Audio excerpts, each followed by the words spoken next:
right, give it to me. The following contains offensive language and spoilers. Listener discretion is advised. Bad Bad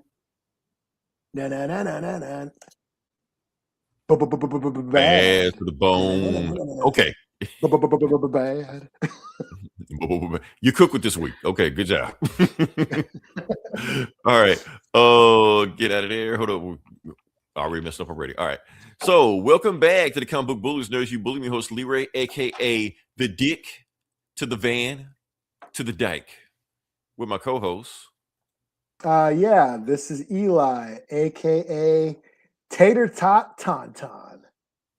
There you go. More food analogies. And we are back with the episode. We're going to jump into it. And I also want to give a shout out to our third co-host, the AI. If nobody else is watching us, the AI is always watching us in our sleep on the podcast. All hail the Doombots. All hail the Doombots. So yeah. So we're going to jump into it. Like I said, we actually had like a light show going in, but then got more show as it went along. And we're just going to just stack it on as we go along and just kind of just go from there. So yeah, let me put some stuff over here. So yeah. So the thing is, Eli, people always say on this podcast, we only, announce people when they die and stuff like that. And I want to actually give somebody their flowers while they're still alive. We're going to try to change some things a little bit. I hear the feedback. I hear the criticism. So what I want to say is happy birthday to Dick Van Dyke. Yeah. Well, there you go. Yes. Yeah. For those who don't know, yeah. Dick Van Dyke. Chitty bang bang. Chitty chitty bang bang. So for those who don't know, the reason I'm saying happy birthday is happy birthday to Dick Van Dyke. Right. Because he 100 year old. He's 100 years old. Damn. He made it. Yeah. He didn't think he was gonna make it. He was like, man, if I make it, I don't know if I'm gonna make it. He said it. He didn't think he was gonna make it, but he made it. He's here. I think he did an interview or some shit like that. Also, he said the reason he's still alive, he still made it. He said because his wife makes him feel young. Now I just want y'all to picture that image in your head, because I had to when I heard it. I want y'all to hear it. So there you go. That being said, Eli, can we move on to the next part of the podcast? Your food thoroughly, and no I'm sure that's what he was talking about. Yeah. Yeah. Can we talk about? Okay, can we move to the next part of the podcast? Sure. Okay, that was the good part. Here's the bad part. I don't know if you heard about this, Eli. This is some shocking news I just heard, which happened while I was. Yeah, so you did hear about it. Okay, yeah, it's kind of like everywhere right now. Like just a little bit ago. Yeah, just a little bit. Like while I was putting the show together, this news dropped out. Like, oh no, because I thought this was going to be like a happy moment, a happy occasion. Like, talk about this, but then we got to talk about this. So, want to say rest in peace to Rob and Michelle Reiner. Sorry about that. Rob and Michelle Reiner. So, big deal. Like I said, it's the news is still breaking right now. We're still trying to get the details of what's going on. Apparently, they died in their own household, and then the news is saying that their son did it. Holy shit! I didn't even hear about that. I just heard that they were found and like stab wounds or something, but I haven't heard any of those details yet. But I was just holy shit! That's the news that's coming out right now. Like I said, you know how the news gets out like that, or internet gets out there. Maybe that's fake, but that's what I'm hearing right now. They saying that's suspect. They say he's in custody right now. So, yeah, yeah. This is a 2025 is a crazy year. So yeah. But since okay. No, I was saying since we're here and it's 2025, since people know us for one thing on this show I was talking about today, I guess we do have to bring up some good things about Rob Reiner and thing. And then I started I know Rob Reiner, and Rob Reiner has done some great stuff. I didn't realize like how much of a fan of him I was. A lot of stuff looking stuff like, oh, he did that. First, let's talk about this. Now, the first thing that everybody should know about Rob Reiner is that he was on All in the Family. Meathead. He was Meathead. Yeah, I can't remember his real name in the show. Look, Archie Bunker called him Meathead. I'm gonna call him Meathead. That's all we know, man. That's all we know. Meathead. That's it. But I will say this: his interaction with Archie Bunker made the show. That was the best part of the show to me, because he had basically like left-leaning ideology versus Archie's right-wing ideology, and they clashed back and forth. Kind of made the show. So I thought it was pretty awesome. So that's what it was known for. Yeah. That's what it was known for. Like I said, Archie bumped heads with everybody in the show, but them two going back and forth made the show. That's the thing. Yeah. Oh, what else we got here? like I said, but that was when he was acting. Like I said, he was just known for acting, and then he migrated to directing later on in his career. He's like, I want to get behind the camera. He got behind the camera. That's when he made his name. So let's just name some of the stuff he got. I got Spinal Tap, Return to Spinal Tap. Well, Spinal Tap and Return to Spinal Tap, both of them. Yeah, the new one. He's got a new one coming out. Or did it come out yet? Maybe it's new. It was this year. Yeah, he was working on one. So, yeah. So that's one. Also, we got here. Stand by. Come on, Eli. I know you got a little stand by me. Oh yes. Yeah. That's saying this should be right up your alley, right there. So yeah. It gave the world Will Wheaton the gift that keeps on giving. So you're welcome, Star Trek fans. So yeah. Also, look at young Jerry O'Connell. Jerry O'Connell, yeah, the fat kid in the movie. Then, like in the 2000s, he turned like some kind of sex symbol. Ain't he married to Rebecca Romaine or whatever? Yeah. Like what? Okay, I guess married to a supermodel now. Yeah, good for him. So what else we got here? Now, honestly, one of my favorite movies of all time. I know it sounds crazy. The Princess Bride. This is another classic. Another classic. Honestly, Eli, to me, it's like the perfect movie. It's like one of the greatest movies ever made. It's so quotable. People quote lines from this movie and don't know it came from this movie.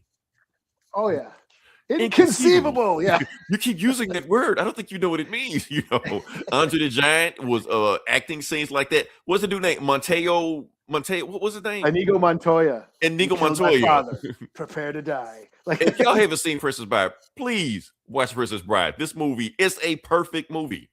So yeah, classic. And that's where it started. And I thought you could talk about Princess Bride all day. Then start going deep down his his discography or whatever you want to call it. And he went deeper than that. I mean, like I said, he was still acting in his time. He was in Wolf of Wall Street. Yeah. He didn't direct it, of course, Scorsese directed, but he was still in movies acting stuff like that. You know. What else we got here? Misery. Another classic. Yeah, I didn't know he did Misery. Yeah, he did Misery. That was the second because he did Stand By Me was a Stephen King adaptation, and then Misery was another Stephen King's adaptation. Yeah, I know Misery was, but I didn't know Stand By Me was a Stephen King adaptation. Okay, what else we got down the road? When Harry Met Sally, didn't know. I knew he made that. One of my mom's favorite movies. It's every mom's favorite movie, but come on, Eli, this actually was a great movie. It really was. You got to give it credit for romantic comedy. Yeah, we actually saw this in the theater, like right before COVID. Me and my brothers and sisters, we went and saw this screen. We saw a screening of this for like the 30th anniversary or whatever. Still funny. Like even you quote this movie. I'll have what she's having. What else we got? Yeah. I did not. I forgot he did this. I totally forgot he did this. I know he did this. I did not know he did this. A Few Good End. Holy fuck! Yeah, I didn't think I saw this before the memes and the gifts and all this shit came out. I like, holy shit, that shit catches you when Jack Nicholson did that. So I like, damn. So yeah. I don't know why that shit moving so slow, but yeah, when he did that scene, he did that whole monologue right there. You need guys like me and all this shit. I like, man, Jack Nicholson's killing this shit. So yeah. Let me see again. I think I'm stuck in this scene right here. I don't know what's going on. What else we got here? I think I'm doing too much. I'm stretching the computer out. What's the next scene? Hello?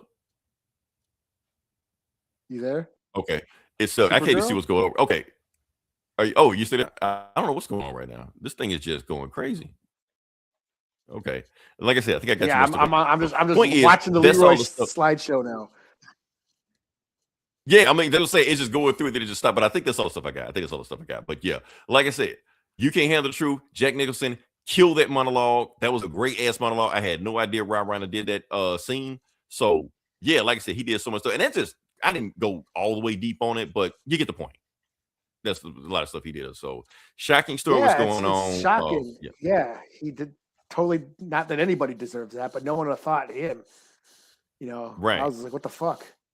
Yeah. I think there's going to be like a big scandal, Hollywood scandal storyline. It's going to dominate the storyline in a few weeks right now. Like I said, we're just hearing about it. We're going to find out more stuff as it goes along. It's shocking, but just the fact such a talented actor, director, writer, all the stuff like that passed, that's shocking. So yeah, I want to say rest in peace to Rob Reiner. Yeah, good journey, sir, to him and his wife. Yeah. Yeah. Hey, sad. Man, that's a fucking sad news. Good journey though. Yeah, fucking transition, man. But we gotta move on. So yeah. Now, Supergirl. Okay. Escapism. Yeah, we fucked up, but we gotta find some way to do it. So yeah, like I said, we're gonna talk about the thumbnail. We're gonna do it. Like I said, this week, a trailer drop. We're gonna talk about Supergirl. Supergirl did drop as a trailer. Like I said, not really a sequel to Superman. It's its own thing. It's doing what it's wanting to do, and that's cool. That's what it is. A lot of people have divided opinions on it. A lot of people saying, it's too. Let's see if I can find it. Woke. Superman's a girl now. What the fuck? Basically, what they're saying, yeah. Or no, Supergirl is Star-Lord now. That's what they're saying. Oh, trench coat. I did see the similarities too. Yeah, the '80s pop song dominating the trailer. She has a Walkman.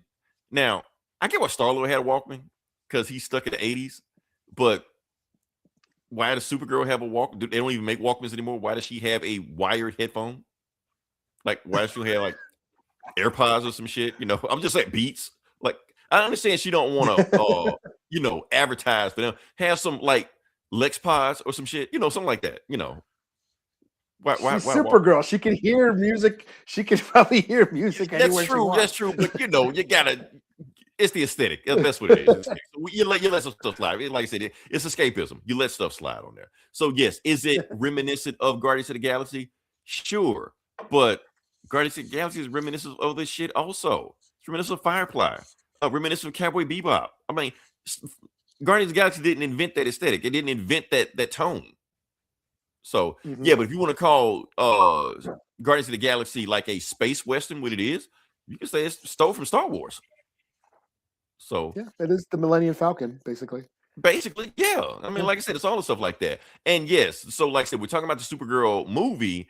And for those that, so we're going to talk about Supergirl movie. And I've been doing my best not to talk about Woman of Tomorrow because I've watched this trailer and I'm noticing a lot of similarities with Woman of Tomorrow. But of course, it's based on Woman of Tomorrow. I think Tom King might have even been in the writer's room of the movie. Like he might have gave him some notes and stuff like that. So it's very similar. Like the stuff going through it, you say, okay, here. I'm seeing scenes ripped from the comic. Her getting drunk, her in the bar fight, her doing all this shit like that, her in the trench coat. All this stuff is from the comic. Now, here's the thing. People are saying, I don't reckon this ain't nothing like Supergirl. The one, yeah, if you watch the CW Supergirl, yeah, it's nothing like that. One of my biggest problems why I didn't watch that Supergirl show, because mainly that Supergirl show was just Superman as a woman. That's all it was. She was just basically Superman. So it's like, if you're not gonna be your own character, why am I watching this? If you're just gonna take character, you're gonna take Superman's story and just turn him into a woman. That's it. Meanwhile, the Woman of Tomorrow story is a Supergirl story. You can't put Superman in the story and tell the story. It doesn't work that way. Also with this story, since like I said, it's also a space western in itself. The whole story. For those who haven't read the story, it's actually a revenge story. I'm not going to go into detail about it. People want to know the inspiration for Woman of Tomorrow. Tom King basically said he was adapting True Grit. That's Supergirl, Woman of Tomorrow. I'm not going to go into more detail than that. Basically says Supergirl is Rooster Cogburn. That's all I'm saying. Yeah. When the movie comes out, I'll go deeper into that. Oh, okay. Yeah, I can see that. Yeah. That makes a lot of sense now. Yeah. So that's everything. That's everything that's going on. Like I said, so if y'all want to dig into it, go watch that. Which one do you recommend, Eli? Do you recommend the old one with the dude John Wayne, or the new one with who is it? Josh Brolin? The Coen brothers. The Coen brothers. Who played Ross Cooper? Was it Josh Brolin? No. Josh Brolin played the asshole. No, it was Jeff Bridges played Rooster Cogburn. Jeff Bridges was in it. Okay, yeah. So which one do you recommend? Oh, the Coen brothers. Fuck John Wayne. Fuck him in his ear. Okay, Chuck D. While he's dead too. Fuck, dig up his corpse and stick your dick right in his fucking dead ear. Fuck John Wayne. Comic book bullies, motherfuckers. Tell them how you really feel. Okay. Elvis was not a hero to me. You're simple and plain. Motherfuck him and John Wayne. Okay, back to the podcast. Back to character. Okay. Point was, there's you need to watch True Grit, because that's actually where. And if, like I said, if you listen to watch, and what's her face? Kate Bishop is in it. The little Kate Bishop. The little kid, yeah, I think she won like an Oscar in that movie. She was nominated. Yeah, she was like Nominated 12 or some shit. Yeah. Yeah, something like that. So yeah. So that's the point of it. So yes, people are wondering about the tone of it. Does it feel like Superman? No, because here's the thing: like Supergirl character, ever since the New 52, has actually been like a darker character than Superman. She has because the thing about Superman is that when he came as a baby, he doesn't remember Krypton. Anything he knows about Krypton is secondhand. He identifies himself as an Earthling, as a human. That's how he grew up. That's what he thought he was. So he doesn't really connect with Krypton like that. He connects with humanity. Supergirl is the exact opposite. She doesn't connect with humanity like that because she saw Krypton getting destroyed. She lived through all that shit. So that trauma carries with her. So she saw all her friends and family die. Okay. Now I have a question. Because I watched the trailer a couple times. Yeah. She wasn't from Kandor, was she? No, she's from Argo City. From where? Argo City. That's another city in Is that another shrunken city too? No, not a shrunken city. Okay. Supergirl lore. All right. So what happened was when Krypton got destroyed, her father Zor-El basically floated the ship up himself, Argo City up himself. So they survived Krypton getting destroyed at first. Okay, yeah. That's but right. then I do remember that from the show. Yeah, right. But they all died of kryptonite poisoning. So they all eventually died anyway. Okay. Except her. She was the only one survivor of that city. That's why she said Krypton didn't die in a day, because they did survive. Only 2 died later on. So yeah. So she got all this. Yeah, it did look like there was a scene that looked like I know you're saying like Brainiac and Kandor. I know what you're saying. And it did look like that, but no, that was Argo City. That was Argo City getting, a bubble so they can fly away or whatever. Okay. So that's what that was. So yeah. That'd be cool if they hint at Brainiac. I don't think they're gonna swing that big. I think they're gonna be like, nah, we're gonna let James Gunn touch that. I don't think they're gonna introduce Brainiac in a movie James Gunn didn't direct. Even though it's a very James Gunn looking movie, he didn't direct this movie or write this movie.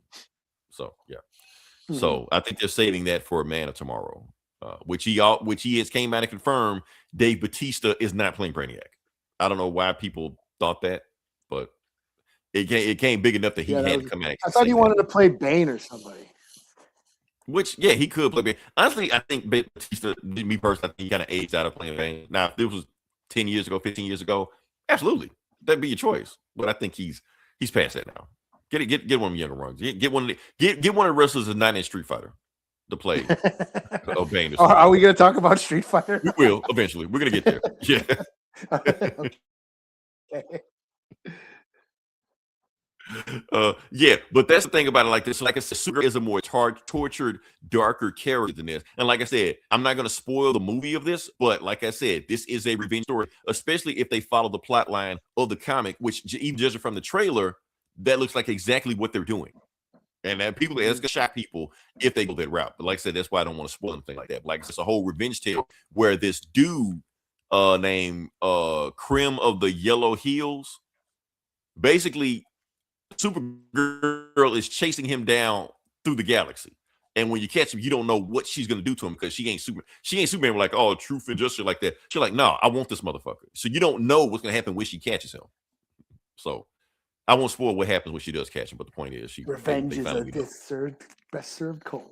Right. So it's a very, very interesting story. Like I said, I know comic book fans are divided on Tom King. People either say at one time we all loved Tom King. We thought he was the second coming, and then next thing you know, depends what he's writing. He's good at a certain type of story. Yeah. If you want like big, bombastic, epic battles, he's not your guy. But if you want more intimate character studies of superheroes, then yeah. Mm-hmm. Yeah. But like I said, Eli, he wrote one bad story, and that was enough for him to get everybody's shit lit. It got so bad.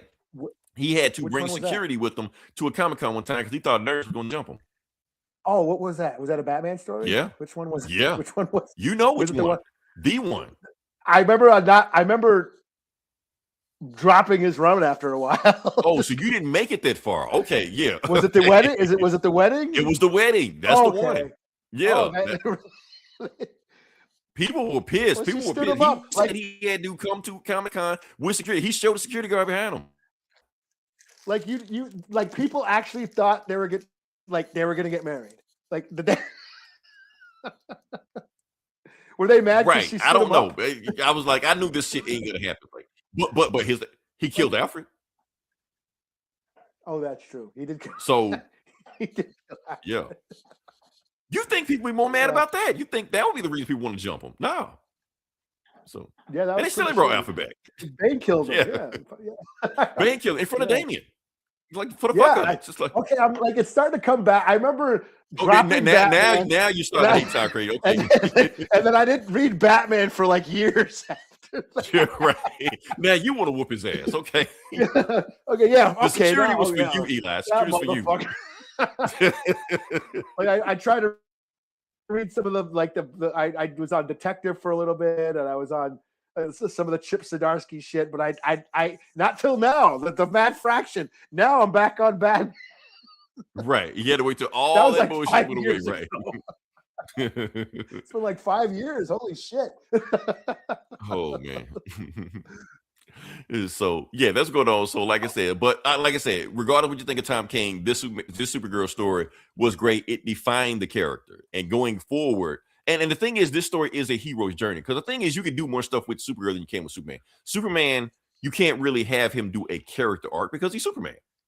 You know, you can't really do it. With Supergirl, you can. You can have her do a character. Like I said at the beginning of the story, she is drunk, partying, all the stuff like that. But she grows, like through the Tom King story, she grows during that story. She becomes a different person. I'm pretty sure she has a character arc in this movie also. I'll be honest with you, Eli.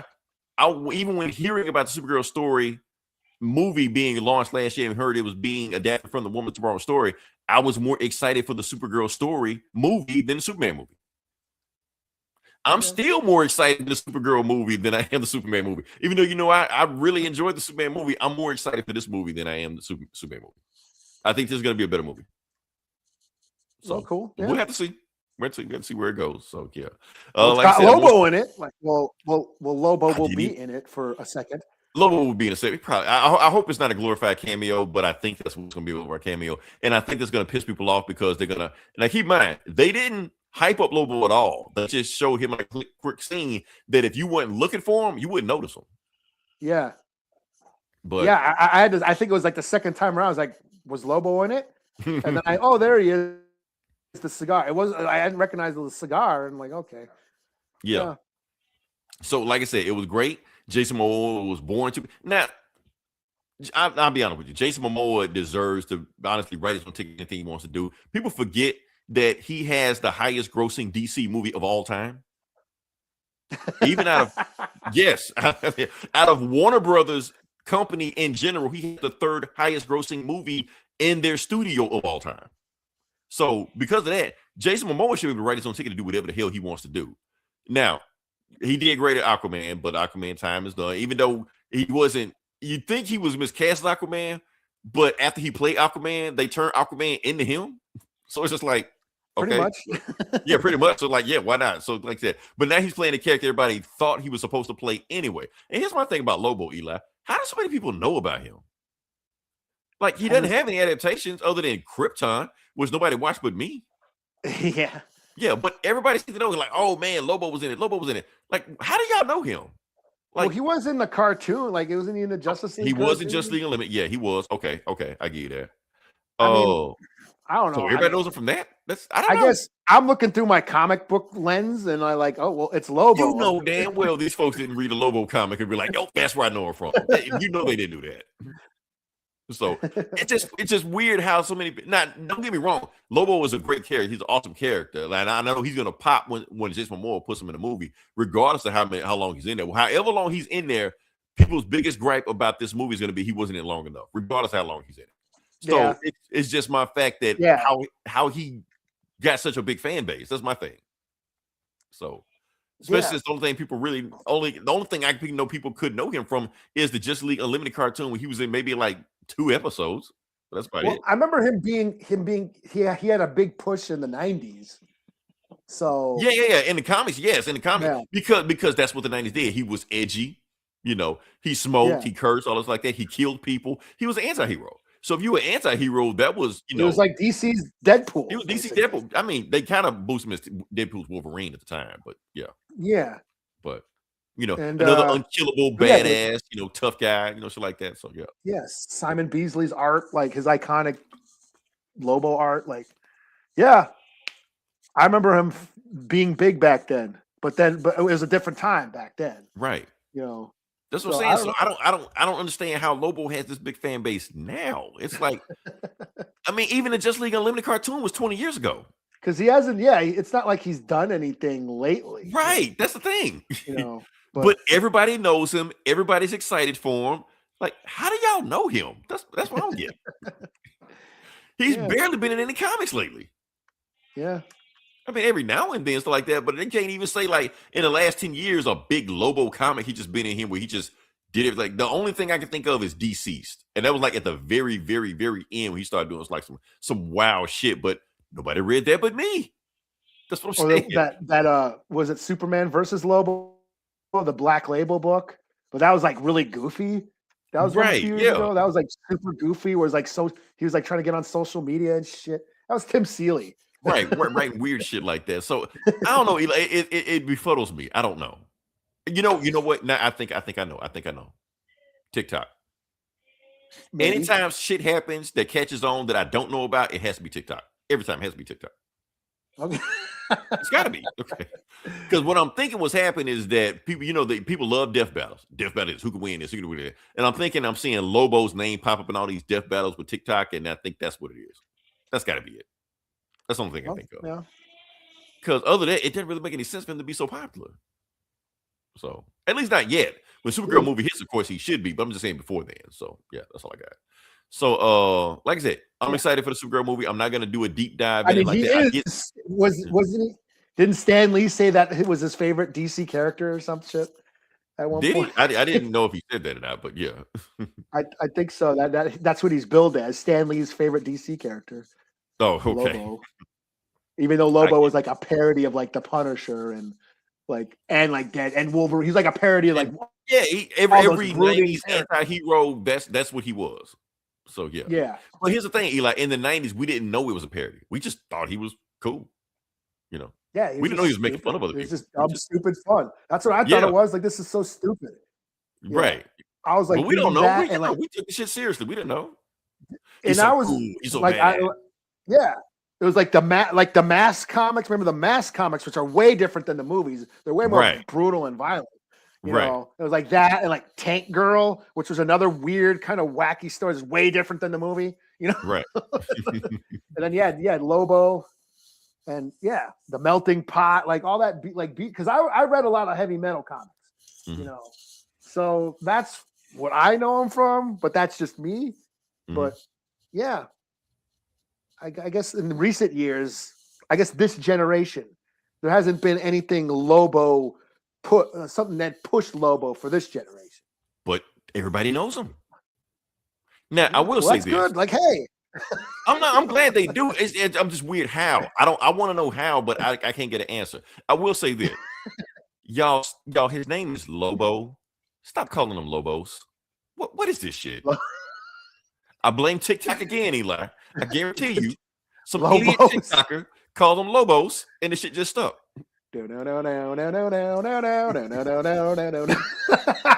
Like Los Lobos, so they or is that LOBO? Yeah. Did they cover that once? They did cover that. I love this one. But yeah, that's the thing. So I don't know. I guess I should be happy people are excited waiting for him like that. Like I've seen a lot of reaction videos that don't care about nothing about the movie but Lobo. That's it. Like y'all need to chill out because you're probably gonna be like 10 seconds. Yeah, this isn't a Lobo movie. Everybody, it's a Supergirl movie. Lobo will probably be in one of the bars. She'll probably, if anything, maybe swap a couple blows with them. Right. And then he'll like that's about it. Every now and then and chase after some random shit. Remember. Yeah. And Jason Momoa was on set for a week, so it took him a week to shoot this scene, which means he was already saying it. And I wrapped filming. That's it. I'm out of here. Yeah, it was like a week. He was there for a week, which means he's only in one scene. Mm-hmm. He only probably shot for a day. Spent one day in the makeup chair because it probably took 8 hours to be in the makeup chair. Right.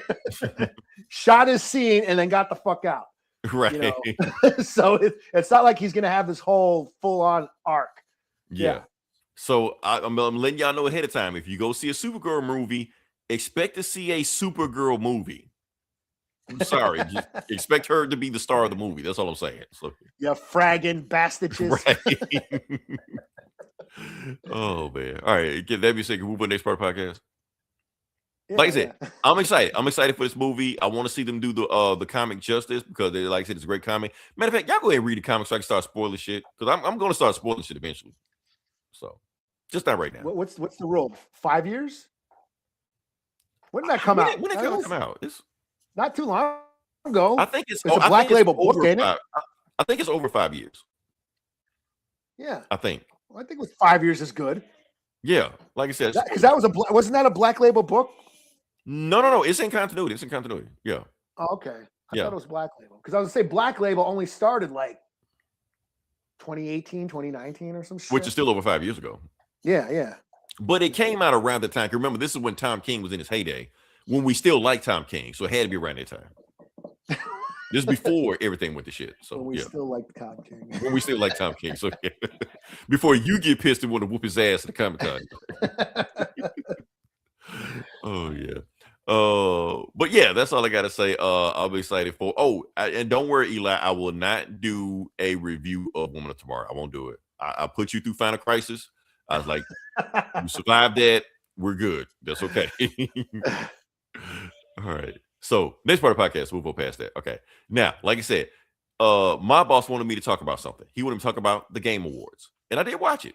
It happened this week. A whole bunch of games got announced. A whole bunch of games won, got rewards and shit like that. And I like, that's cool stuff like that. A bunch of games I didn't know, or games that I did play and didn't give a shit about. This game called Expedition 33 or some shit. Did you play it, Eli?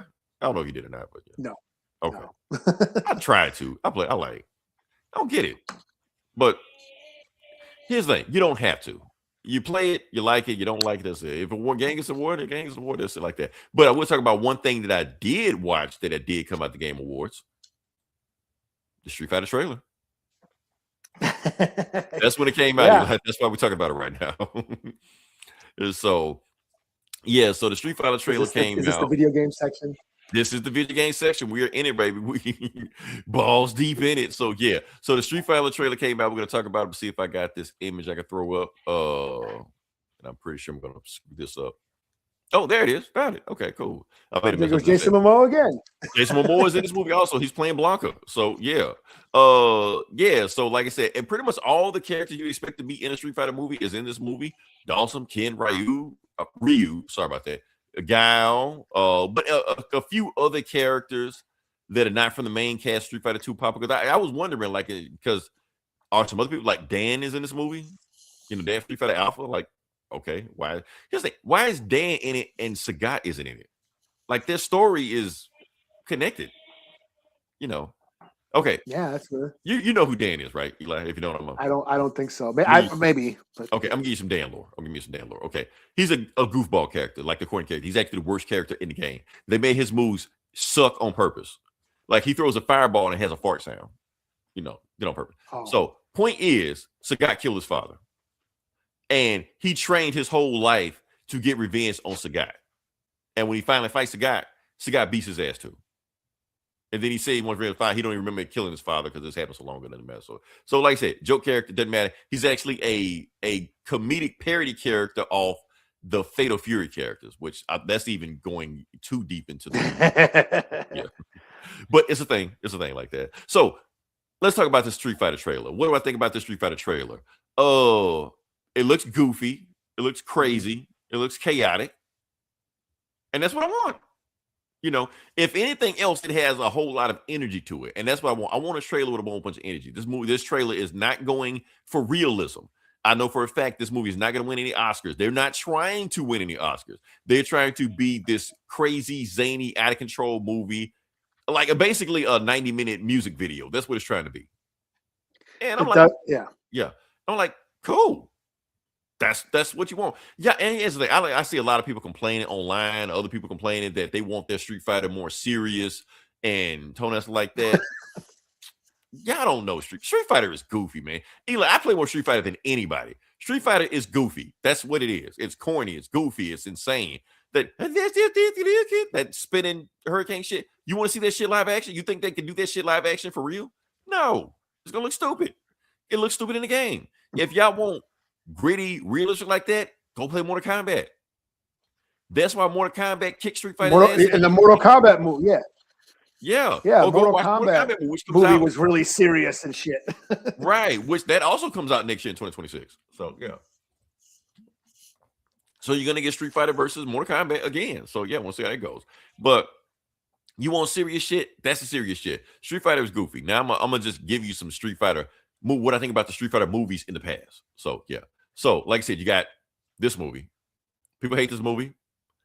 I have a soft spot for this movie because the back behind the scenes movie scenes just kind of just so fucking insane. I kind of like it. Plus, Eli, you want to talk about a quotable movie? This movie is one of the most quotable movies of all time. It really is. Raul Julia's advice, everything out of his mouth is quotable. Van Damme, everything out of his movie is quotable. This movie was powered by cocaine. Van Damme told y'all that shit. He didn't care. And you can tell he was high as fuck when he made this movie. That's what makes it so awesome. So, yeah. Well, speaking of Sagat, we had West Studios. We had a native. Yeah. Native playing a native playing an Asian for. So that came out of nowhere. And so I don't know how they're gonna make the movie I forgot, but yeah, what else we got here? Okay. Of course, he didn't do anything, but Yeah, I mean, it was so many characters, and nobody really could do anything. Okay, so then you had the Street Fighter anime. Now, when people talk about Street Fighter did have some cool shit in it, this is one and done. This is the only cool shit Street Fighter has ever done. This anime. It was cool. It was cool. It was cool. Don't get me wrong. That shit was cool. Soundtrack and everything. Soundtrack was cool as fuck. Action was cool as fuck. Storyline was cool as fuck. Yes. So this is the beginning and ending of Street Fighter being cool. This is it. 1994. Matter of fact, this anime was so cool. The video games pretty much ate the story from this. Any cool thing in this, they took and put it in this video game story. So M-Bison, teleporting, all that bullshit like that. They were like, yeah, let's take that. Let's do that. Cammy being a secret assassin, let's take that shit. Do that. So half the cool shit from Street Fighter came from this. So yes, this is cool, but don't act like this is what the standard for Street Fighter. It's not. This is the exception. So, and yes, a lot of y'all think this was the coolest shit ever. Because remember, a lot of y'all watched shit when y'all were 12 years old. So that's all I'm saying. Just put it through that lens when you watch that shit. So yeah, I was like cool in my 20s because I'm an old bastard. But yeah, but you still thought it was cool. So that's cool. So yeah, I thought it was cool. I was high because I thought it was cool. So you were like Van Damme. Okay, yeah. I was on the other way. I was on weed. I was weed. Okay, you went in Bangkok. Yeah, I wasn't bumping rails and. Right. Woo. Okay. Yeah. All right. Oh, and like I said, also the Street Fighter that I don't think a lot of people watch. Street Fighter: The Legend of Chun-Li. Okay. Oh yeah, I forgot about. Here's the thing, Eli.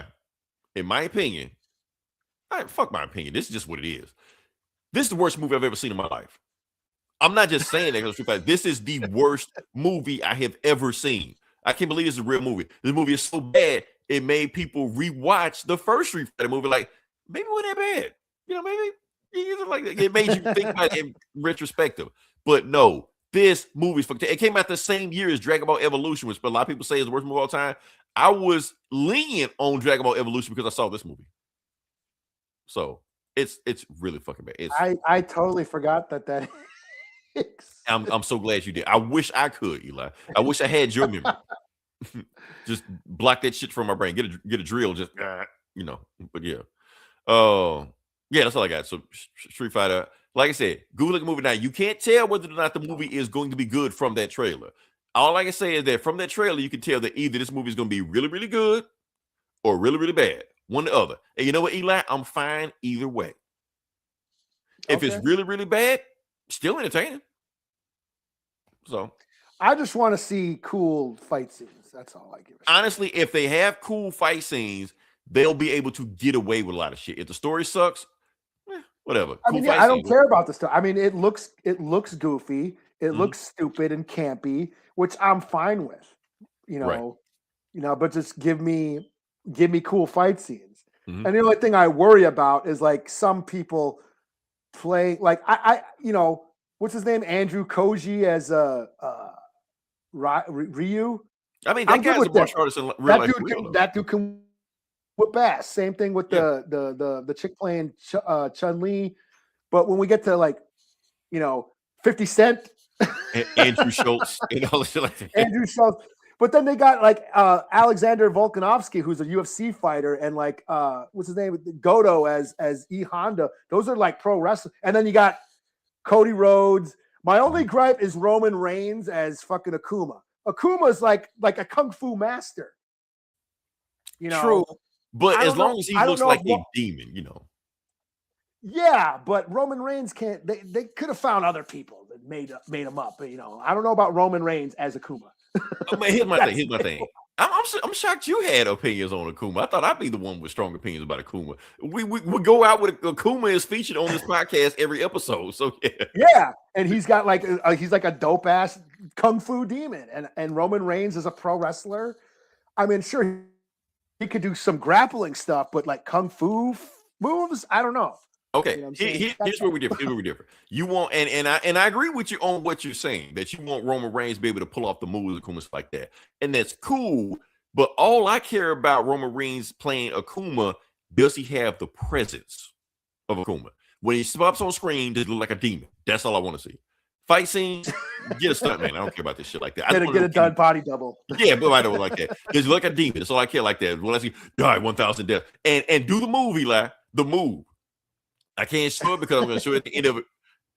I just want to slide at a motherfucker and go do, and then go all black and shit. And then just punch a motherfucker and die. Give me that shit. Matter of fact, do that shit to M. Bison. That goofy ass motherfucker playing M. Bison. Do that shit to him. So. Yeah, they could have got somebody else. I mean, like that dude. I know that dude, but can he fight?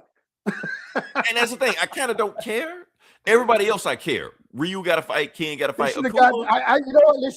They should have got Kreese, the guy from Cobra Kai, to be I don't think he can pull off a demon, Eli. That's all I'm saying. I can't see you saying that 1,000 justice. Oh, no, M. Bison. Okay, yeah. Okay, I can see M. Bison, but yeah. But honestly, I think with the way they got that goofy ass dude, what's that?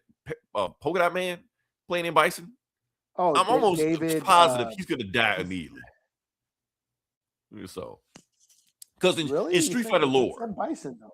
Yeah, in Street Fighter lore, okay. At the end of Street Fighter 2, Akuma pops out of nowhere at the very end of the tournament and kills M. Bison. So yeah, and that's where he pops up. Matter of fact, it's in the game if you play it. If you finally find a way to unlock it. Oh, okay. Yeah, and Bison killed off, but it doesn't matter. Bison got clone bodies and shit like that. He pops up later on. That's how he keeps popping up in these games over and over and over again. So yeah. But like Scott Adkins, like there's so many other people who can fight that would have been good as M. Bison. That's all I'm saying. There's M. Bison, yeah. But like I said, I think they're gonna not worry about M. Bison too much, anything like that. So yeah. So that's my thing about the game. So here's my thing about this movie. I'm gonna just repeat it one more time. Like I said, storyline, I don't give a shit. Matter of fact, I've never cared about the storyline of Street Fighter. Street Fighter storyline is goofy as fuck. Always has been. And I played all of these games multiple times. I know the lore. I don't care. It's stupid. It's like you said, Eli. Long as the fight scene's cool, long as the camera work is cool and all this shit like that, long as the action is sick and stuff like that, they'll win me over. They can get away with a whole lot of shit. What I call this is a vibes movie. This movie is all about vibes. Give me some good vibes. I'm good. Yeah. Yeah. I'm not here for an Oscar. I'm not here for. Yeah. Right. Yeah. So that's all I got to say about the movie. So yeah, we can move on past that. But yeah. All right. So I'm trying to keep my I'm trying to keep my fight choreography snob. And you know what, Eli, I appreciate you. And honestly, you should feel like that. I should feel like that. Matter of fact, you tempered me on that. Like I should remember that this should be there, because if this ain't there, if the fights ain't there, you don't have a movie. Because everything else is gonna suck. We know that. They don't have real actors in these movies. So just saying. Storyline gonna suck if you base it off Street Fighter. I mean, shit, it's just what it is. I mean, if it's campy, cool. Now just give me. I'm cool. I'm here for the campy trauma shit. But trauma is known. I'm not saying this is trauma, but trauma will deliver on gore and violence and boobs. That's all. Okay, if you're gonna be goofy, now deliver. Eli, don't expect that. Yeah, it's gonna. No, I'm not saying there's gonna be. Okay, I was just saying. Yeah. Just give me the over the top action. Yeah. I don't want generic action. Okay, I agree with you. I agree with you. If they can land that, you have a movie because that's all you have going for you. You cannot rely on. And I'm not expecting the Raid or John Wick either. But Cobra Kai. Like I said, I one of the things I liked about Cobra Kai is that it was kind of goofy and kind of dumb. Yeah, you have karate gangs in suburban California. It's stupid, karate cults all over the world. It's not realistic at all, but it was kind of stupid and fun, and the action was pretty cool for what it was. No, there wasn't bone breaking and, people ripping out throats and shit, but it was still pretty good choreography. And these kids actually learned how to do that shit. So it was entertaining to watch. It's all about the tone, And these had professional fighters in this movie, so that should, help with that. So, yeah. I mean, look at Cody Rhodes with that fucking hairdo. Right. First of all, that's not of a stretch because he already has bleach blonde hair like that. When you put on that goofy Guile hairdo, just looking at him, okay, this is going to be dumb. Here's my thing. Why is he playing Guile? Why is he not playing Cody? There is a Street Fighter blonde character named Cody that wears a suit. He could just play him. Oh, yeah. I don't know. Whatever. Fuck it. Who cares? Just go with it. Whatever. Yeah. I think people know more about Guile, though. Yeah, but Guile is more, and that's the thing. They didn't deep dive into the Street Fighter characters and all that shit like that. I saw some Easter eggs like that, but you pretty much got the core Street Fighter 2 character. They didn't throw all the other weird shit and stuff like that. So yeah. And Momoa is Blanca, sure. Why not? Blanca. All he's got to do is roll and have electric powers. That's all. Electric power. All this shit like that. So yeah. All right. So we're here. Eli, can we go move to the next part of the podcast? Sure. Okay. Like I said, it's Comic Book Bullies. We're talking about comic books. We're gonna jump into it, and I'm gonna let you go. Oh, we're not doing Terminator? Oh, my fault, Eli. My fault. I didn't even. That's right. I didn't even make the thing. That's my fault. We are going to talk about Terminator. Matter of fact, I'm gonna go ahead and get you set up. Okay. Yes, we're talking about Terminator. So, I'm gonna let you set up. You go ahead and set up while I get some stuff set up. So, yeah. Okay. Yes. First off, what's the name of the game? Terminator. So Terminator No Fate. No Fate. Okay. So it's a 2D retro style run and gun side scrolling game that just dropped the other day. I got it. I've been playing it the last couple days, having a lot of fun. It's very much like a Contra Metal Slug sort of you're running very gun, Contra across the screen. Yeah. And it takes place in the Terminator universe. You play as Sarah Connor, you play as John Connor in the future, and you get to play a little bit as the Terminator, the T-1000, and it's very much side-scrolling. There is a couple of scenes that it's pretty much taken scenes out of the movie. So like the pixelated, scenes from the movies, which are really fun to watch. There is a prequel scene in the beginning where that's referenced in Terminator 2. Before Sarah Connor got busted and got thrown into the asylum, she tried to blow up a computer factory. That's all they say in the movie. Well, you get to play that. You get to play as her trying to blow up the Cyberdyne factory. And then she gets busted at the end. So a little bit of deep lore, Terminator lore is included in this game. And then it jumps back and forth. So sometimes you're playing in the 90s. Sometimes you jump forward into the future and you're playing as John Connor, trying to send the Terminator back. Then you play as the Terminator in the bar scene and in the chase scene with the motorcycle and the semi truck and shit, so it kind of mixes it up. And but it is pretty much just running, gunning. You shoot, oh, there's Spider-Man. Oh, my fault. What the hell? Okay. So yeah, this is pretty much the bulk of the game. This is one of the John Connor levels. This is a boss fight. And yeah, you play and you get different weapons, different kind of guns, different spread shotgun, buckshot type of guns. You get different lasers. You get grenades. And then yeah, you get to end of the level and you fight a boss like this one. This one, I died a couple times and I had to figure out its fucking pattern. That strafing gunfire at the bottom, it kept getting me.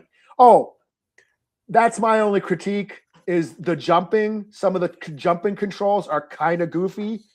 There was a part where I kind of got stuck trying to jump up across this thing and I kept falling. That took me like a little bit to fucking get through, you know, it doesn't have like the Mario jump, you know? Oh yeah.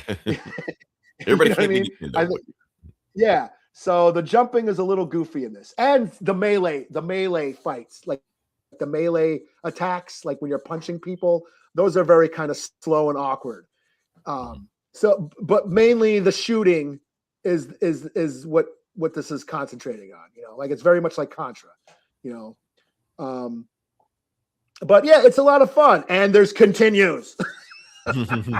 Unlike the other game we reviewed, there's continues, yes. So I'm playing through it, and I'm unlocking all the. I haven't beaten it yet. I'm probably about halfway through it. I don't know. I'm on like the 8th or 9th level. But there's continues, you know. So I feel like that, you know. I got okay. Good job, Eli. Yeah. No, I did die a couple times, but you know, the bosses, you know, they have a pattern. You got to recognize the attack pattern and dodge their attacks, all that shit. And I guess I haven't locked those levels yet, but I guess this game has multiple endings depending on choices you make. Oh, nice. And because there's like the Miles Dyson, where do you want to shoot him or reconsider? You know, there's shit like that. You know, this I kept dying. Okay, yeah. This level where you're Sarah Connor trying to escape the hospital, the mental hospital. Oh, they have that in there. Okay. Yeah. This I kept dying on this. This was kind of a pain in the ass because you have to, it's that Metal Gear sneaking around shit. You know. Okay. You know, you gotta hide from the security guards, you gotta hide from the the alarms. And yeah, here comes the T-1000. If he catches you, you're dead. You can't run away from him. No, run away from him. He just can't. Damn, he's running after your ass. Okay. Yeah, you gotta hide. I kept dying. This took me a while. Yeah, this is one of the levels I got stuck on. Okay. You know, as you can see, the flashlights, you gotta like dodge the flashlights, or they alert the other security guards, and then you're fighting a bunch of them. You know. So this is actually the tail end of the level. Yeah, you gotta dodge the the security cameras and shit. You know, and then hide and all that. So that was a little challenging for me, you know. Oh yeah, this is the tail. This is like the last half of the level, or like because I kept dying. And like I said, I had to keep chopping these clips, chopping these clips up in half because they were having a hard time uploading. So, but there's like a whole other 5 minutes of this level where I kept, but there's checkpoints too, so you don't have to go back to the beginning. Unlike another other game where it was like, fuck you, get good, but yeah. Get up the bar, get to the boss level. And so you're playing as naked Terminator, where he goes into the bar and they play the music. They play Bad to the Bone. Is he naked? And like butt-ass naked? Yeah, he's got to get the clothes. I need your clothes and your boots and your what the hell? And you just like, yeah. Can we play this on this podcast? That's what I'm thinking. Like, should we put his name up? Well, I think it's blurred enough. You don't see like Terminator dong swinging. Okay. Watch this part of the podcast spikes over everything else we just did. So But this is what I'm saying. Like the melee, like the punching is a little awkward. Like it's a little slow. You know what I mean? As far as like the attacks and stuff like that. But overall, I'm having a good time with it. You know, it is just like I said, I've been into these retro games for the past few years, and this, to me, so far, this is one of the better ones. You know, as far as run and gun, So yeah, I'm digging on it. Okay. I'm about halfway through it. It's a lot of fun, and it's got multiple endings. And being that I can unlock all the levels, and I can. I think has a better replay value, than some of these games, where they make them such a pain in the ass. Because like I mentioned, some of these games are so damn hard that I'll give up or I'll beat it once and then never play it again. It's not going to be like Streets of Rage or like Shredder's Revenge, which those games I still play. Oh yeah, you got to fight the bartender. So the bartender's trying to shoot you. Oh yeah, because he did have a shotgun. So, yeah, and you got to dodge, and I guess you got to. Every time you get shot, it takes away some time, 5 seconds. So and you're timed. But like I said, the attacks, his punching is kind of slow, a little awkward. This game is meant for shooting. Just run and shoot. That's all this game is meant for. The other like jumping and punching, the controls ain't so hot. But it gives a little bit of variety. So this was a boss level. Where you got to beat up a bartender. But yeah, I'm having fun with it. Giving you a hard time. You see, he has no powers. It's a shotgun. That's it. But yeah. Oh yeah, I remember this thing. Well, I remember seeing the movie. And then this is I did die a couple times on this because you have to dodge the debris and then get away from, because then you slow down. If you don't go fast enough, the truck will get you. So you have to shoot him though, right? Those. Yeah. Well, right now you're John Connor, and then eventually, because there's this is like the last half of the level.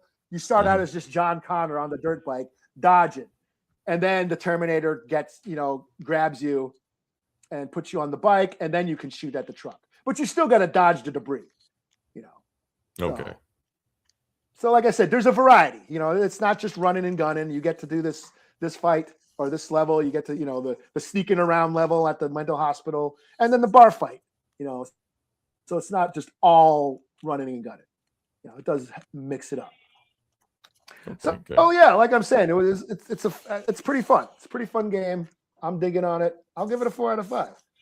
I got stuck on a Thanos level on Cosmic Marvel or Cosmic Invasion. And I was like, I started playing this. You got to know the synergy between your characters' moves and all this shit like this. Okay. Oh man, I and then that was it Hela or whatever. Where I kept dying. I was mixed in. I finally just chose Phoenix and Storm for that level. two characters. I had Beta Ray Bill. He took that out, no problem. But yeah. Oh, okay. Maybe I should try to get him, because I was trying with multiple characters and I kept dying. And what's pissing me off is I always die at the boss. I can get through the level, but I'll die at the boss, and then you got to go back. That's what's pissing me off. No checkpoints, no continues. You got to start all over.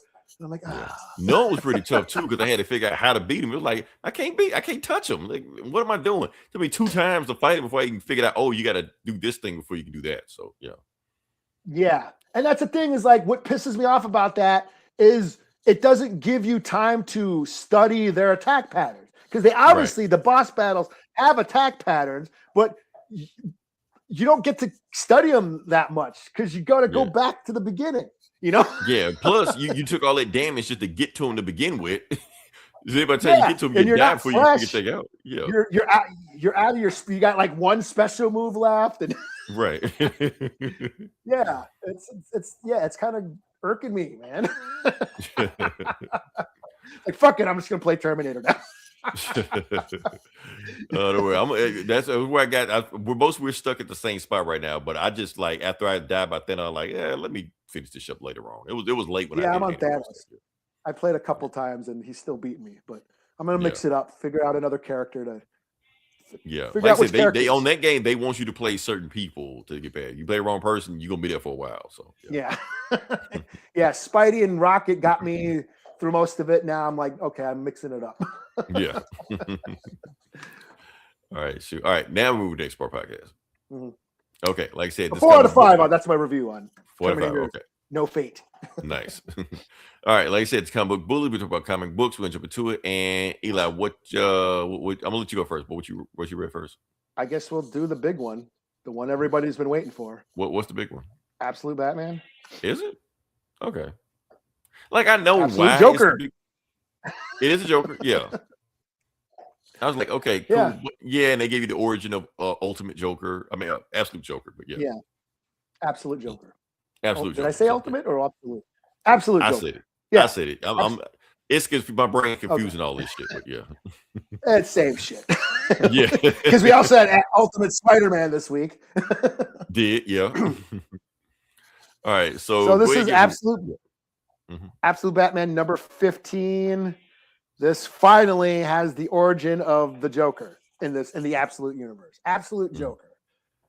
Scott Snyder, giving us another version of the Joker. He's given us so many. The Batman who laughs, the guy who took off his face in the New 52. And now we have Demon Monster Joker. So I didn't take any notes or anything. I'm just going to freestyle. So basically it starts off, Alfred is telling Bruce about the Joker, of what he knows about this guy. It turns out he's like some rich billionaire who comes from a long line of billionaires. Like the original one back in the 1800s made money in the circus and vaudeville shows, and then invested in like the film industry as it was first becoming, like the movie business when films were just getting invented. Then he invested in movie studios and made money off of that. And then the next guy in line, so Jack Grimm, or I think Jack Grimm the first, and then Jack Grimm the second, he invested into like cable television, and news, and then Jack Grimm the third developed into computers and video games, and and each heir kept investing their wealth into the newest sort of innovation and entertainment, and then Jack Grimm the fourth or whatever, the guy that in present day. Well, I think he's on the fifth now. He's the fifth. Yeah. Yeah, Jack Grimm the fifth. Yeah, was like, or the fourth was in the news and cable news and the internet. He invented video games when they first started, like Nintendo and all that shit. Yeah, Jack Grimm the fifth is now into social media and computer chips and all that. So basically has been, investing in entertainment all these years. And plus their company's called Just Kidding. And they have this sort of, just as and the clown is supposed to be like their logo, as like, we're trying to make the world laugh and entertain people, but at the same time, Alfred sees like while they have invested all this money in entertainment and computers and the internet and social media and computer chips and all that, they've also throughout history have also been, funding wars, funding both sides of wars, funding like weapons he did for with both Bane sides. in Costa Rica. Yeah. Yeah, and basically selling weapons to both sides, making propaganda films for Nazis, and but they also donated to charities and helped out, social causes like orphanages and and healthcare and stuff, and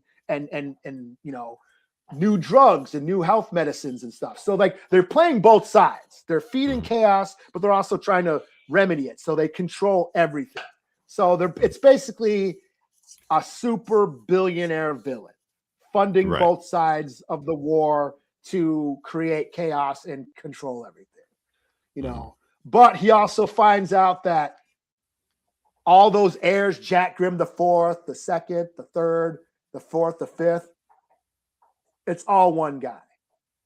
Oh, I figured that. Yeah. It's all one guy. That Scott Snyder trying to do that shit in the regular DC universe too with Joker. Yeah.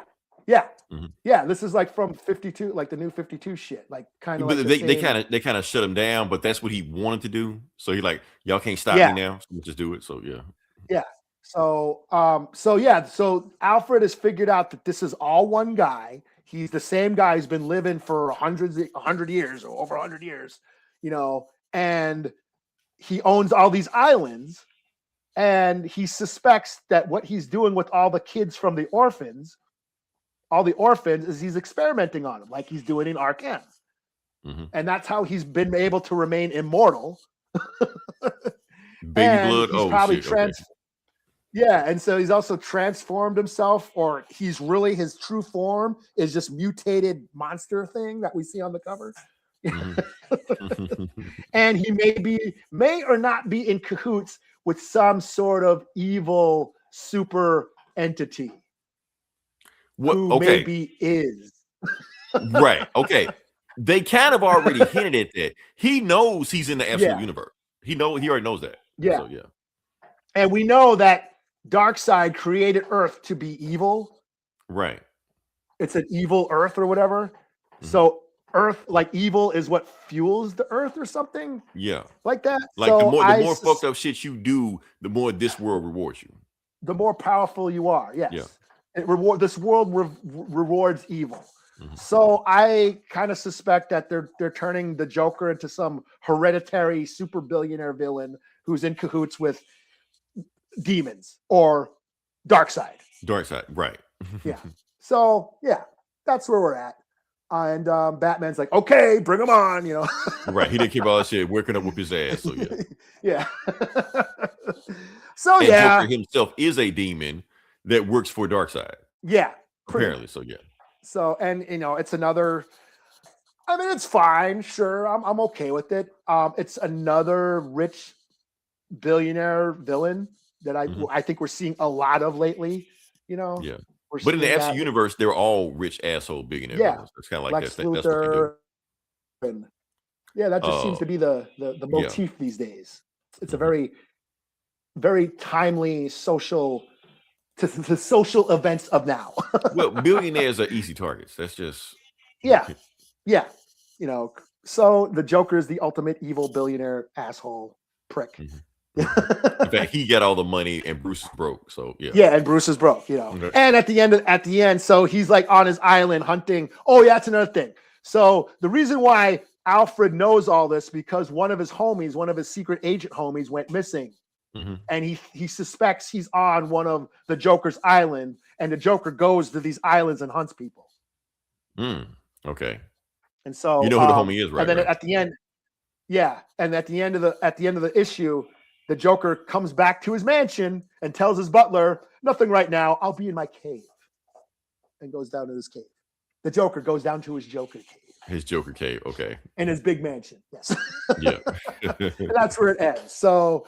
Yeah, I mean, it's cool. I'll give it a 4 out of 5. You know, it's just another version of the Joker. Yeah. You know, it feels like the story that Scott Snyder always wanted to do, but they wouldn't let him tell it.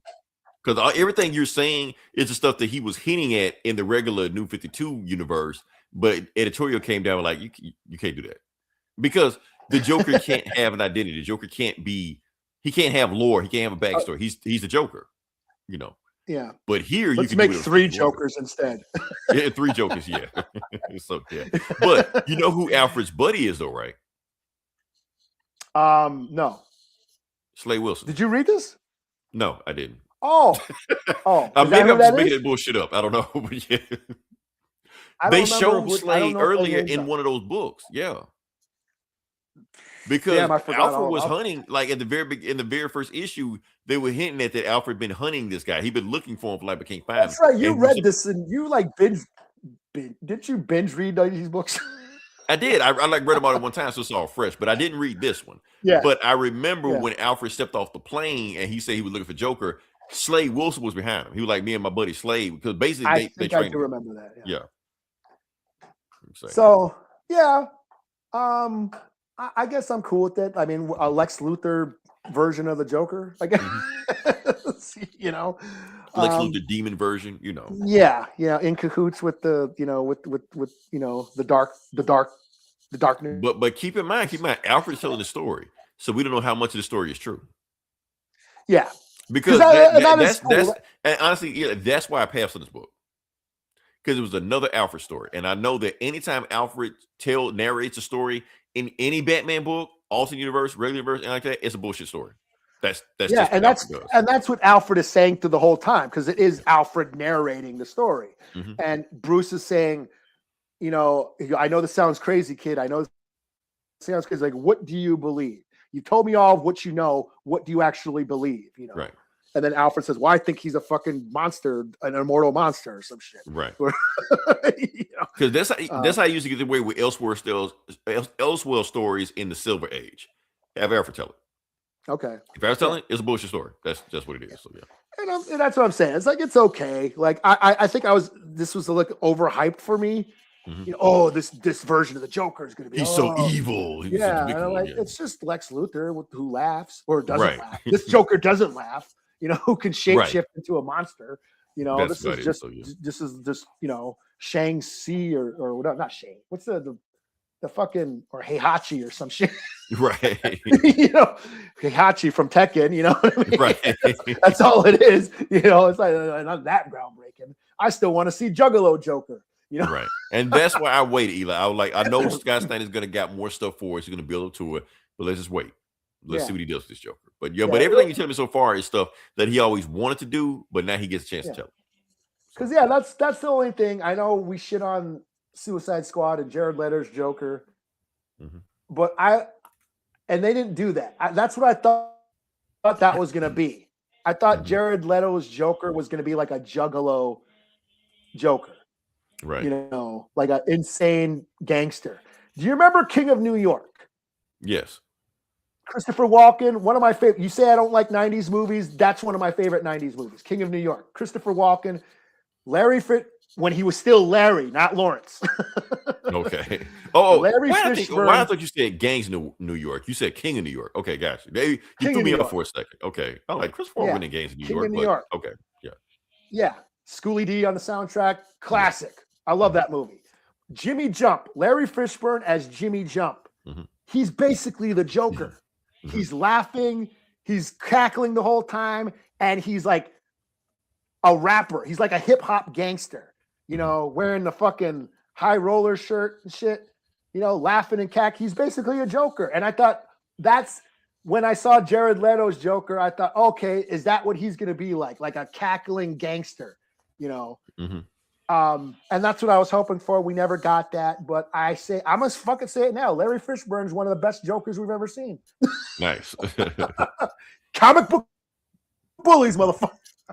Yeah. Since we're staying on Jason Momoa, I say he was also one of the best Jokers in Fast and the Furious 10.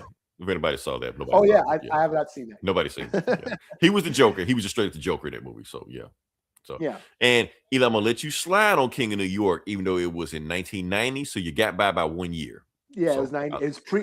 It was pre New Jack City. Yeah. Okay. So it was before the 90s got rolling, but I'll let you slide on it. So yeah. But that was, you know, New Jack City came out right around the same time, and that took off. It was like 91, but yeah.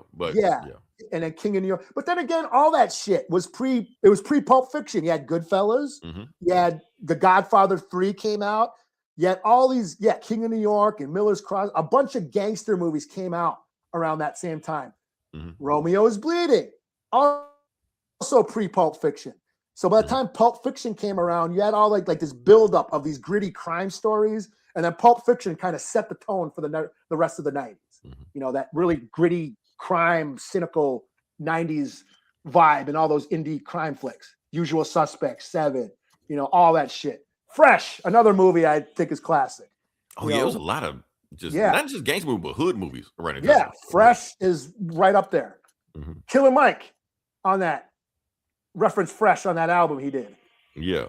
You know, word to Michael and Fresh. That's the movie motherfuckers should be watching. Oh, that's the movie the motherfuckers should know. Fuck Scarface and Blow or something like that, he said. Yeah. Yeah. So I know I shit on the 90s, but those are the type of movies that I liked during the 90s. It was like those really gritty crime noir fucked up movies and shit. Yes. So King of New York.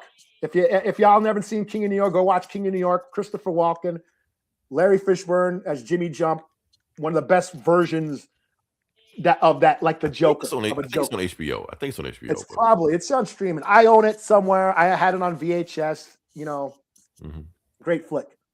You know, basically an American honk. People didn't understand at the time. That dude was trying to make a Hong Kong flick. He's trying to make a John Woo movie. Gotcha. You know? And people just didn't understand it for its time, you know. But it's gone on. It's been referenced in a lot of hip hop albums and stuff. So, yeah, But anyways, as far as absolute Batman number 5 or 15, I give this a 4 out of 5. It's fine. A little too overhyped, and it's another version of the Joker. Yeah, I kind of feel like I can wait for this. So yeah. All right. So next book I'm going to do is another one of those DC. Okay, Eli, I have 2 DCKO death battles today. That's all I'm reviewing. Just those. That's why I didn't read Ultimate Joker or whatever like that. Like, I read these death battles, man. People just want to see that shit anyway. So yeah. So first one is Wonder Woman versus Lobo. I read this one. Gotcha. We're talking about, we got a chance to talk about Lobo on this show. Nice. Yeah, twice. Yeah, we got a chance to actually sneak Lobo in. When that ever happened. So yeah. And this is very much how Lobo is. Yeah. I think they nailed Lobo in this comic. Yeah, it very much feels like a Lobo comic in there. So this is more of a Lobo comic than a Wonder Woman comic. Like he just happened to be in there. So yeah, the tone of it, everything like that. So yeah. Like I said, another story, like I said, Lobo versus Wonder Woman. You're gonna jump into it. See what we got, and yeah, let's get to it. So yeah, so the book starts off with, and I'm already that cover alone, look at that shit. Yeah, just them, like it's just going at it. So yeah, so the book starts off with, let me see if I can. Look at that. Okay, so the book starts off with this guy clipping his toenails, watching everything going on. We don't know who this guy is yet, but he's just watching TV, nothing but a bunch of bullshit on TV right now. And all of a sudden he turns the TV and he sees Wonder Woman and Lobo fighting. He's like, wait, what? And that makes him stop doom scrolling, or whatever you want to call it. So yeah. And they basically argue over each other, the mid fight, and just like, you can't kill me, you can't dismember me, you can't do anything like that. I'm the main man, you bestitch, and all this shit like that. I can't die. And then he was like, hold up, let me rewind this. You rewind it, and what do we got here? We got Lobo, in some space town, whatever like that. Everybody cheered him also like that. And also his opponents. Oh, I like how Wonder Woman is getting dressed with the tear and also like that. And you just see her putting on lipstick. Like, why? Like I said, it doesn't matter. Wonder Woman. Y'all know shit like that. So yeah. She's here. And yeah, they go say, I'm gonna just go to it. So Wonder Woman starts fighting him at first. She's like too slow. Bam, hitting him, tagging him, sticking and moving, also like that. And then Lobo's like, okay, if you're gonna fight me like a man, I'm gonna hit you like a man. Bam, and starts giving it to us like that. So yeah, Wonder Woman was doing it first, but nah, and you quickly realize she's not on Lobo's level, and then she tries to last with truth, but all she does is get Lobo closer to her for Lobo to beat her to death. KO. So yeah, that's it. Round 1 done. So yeah, then you got Wonder Woman in the Kingdom Come outfit. Now she in Themyscira, and now you got Lobo coming to her, but this Lobo, like I said, in the second round, you can change whatever form you want to. He changed his form into New 52 Lobo. Why? Everybody hated that version, but he's here. So he's just like, look, if y'all want to go 3 rounds somewhere else, I'm gonna give you something pretty to look at, And now Wonder Woman not only changed in the Kingdom Come outfit, she summoned all of her Wonder Girls. And the Heart of Apocalypse said, we're going to let that rule slide because we love the female Furies. And this basically like your version of female Furies. So yeah, have at it. And Lobo like, fuck, I don't need an army. I just got me. He just flips them off and shit like that, And so you got Wonder Woman and bam, chops his arm off, And while she's flying, the Wonder Girls are going there, beating him with his own arm, smacking him around like that and teaming up with him, arm growing back. They don't care. They chop him up again. Yeah. And he takes one of the Wonder Girl and beats the other Wonder Girls with that Wonder Girl. And that's when Wonder Woman comes in again and bam, chops his leg off. And then the other Wonder Girls chop other body parts off, left and right, chop his other leg off, shit like that. Bam, chopping them up, smacking and shit like that. And he's just crawling to the edge and shit like that, trying to get away from him. And while he's trying to get away, that's when Wonder Woman is riding his own bike before he can heal up and runs through him and then blasts the rest of them out of existence. So KO. Wonder Woman wins. Yeah. So and then the next round is just him just doing shit. Shin kicking, chess, shadow boxing, whatever the fuck like that. Card jitsu, like Deadpool and Wolverine. Oh, jujitsu, card jitsu. Card jitsu. Like why is that a thing? All right. So then we find out who is watching them the whole time. It is the presence. Okay. For those who don't know DC lore, God is watching them. That's what you need to know. So yeah.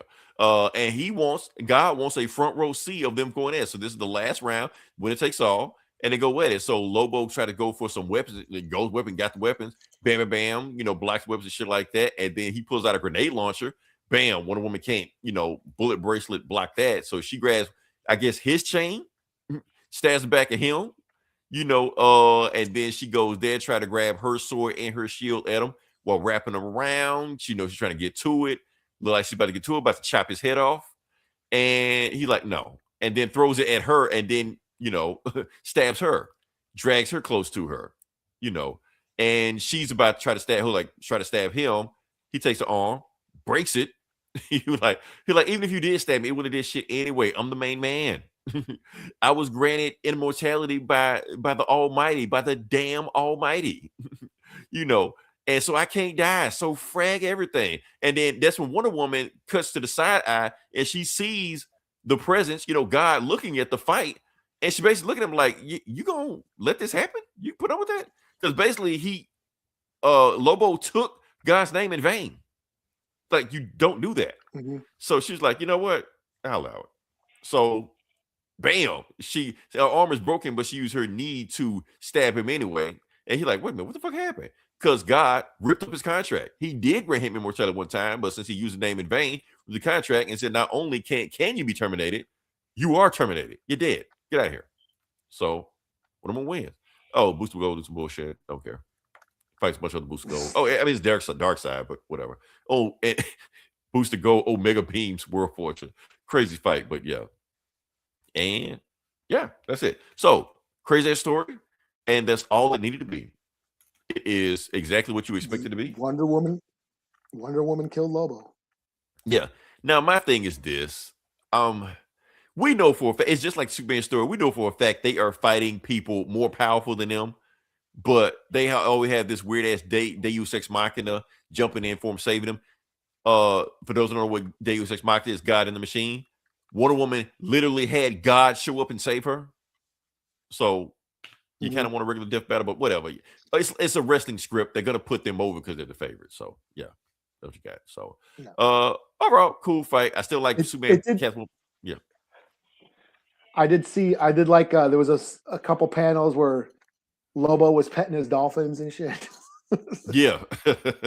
Just a quick panel in there. So yeah. Mm-hmm. Yeah. So, but still, I enjoyed the story. Like I said, crazy ass Lobo story, different story, had a good tone to it. But yeah, as far as a death battle, can we use this in our parlays? Not really. I guess you can. Lobo can kick her ass. So, but the plot won't let her. So yeah. So overall, 4 out of 5. Cool story. But yeah. So what you got next?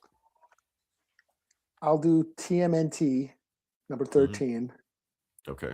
So Teenage Mutant Ninja Turtles, Jin Lun Yang writing, and we got Freddie Williams on the art. So it's might be my book of the week.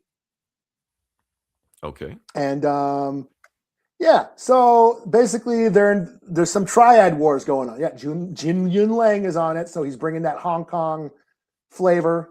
We got a triad war in Chinatown. Now, how many issues has he been on this book?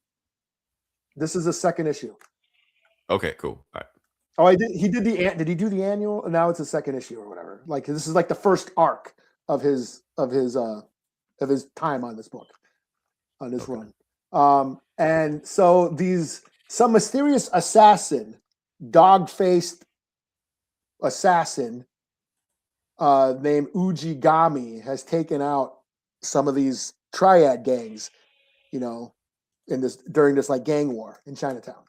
And the Turtles are investigating it, and they go and April O'Neil's like, oh, that restaurant where they that took place at is where Baxter Stockman used to have meetings, and stuff, and maybe he has something to do with it. So they go and investigate Baxter Stockman, and sure enough, he's in cahoots with the street gangs and shit. But then that assassin shows up, and he's like this dog-faced mutant guy named Ujigami, and he shows up and starts fighting, and they all chase him off. They fight him. Yeah, there he is, Ujigami.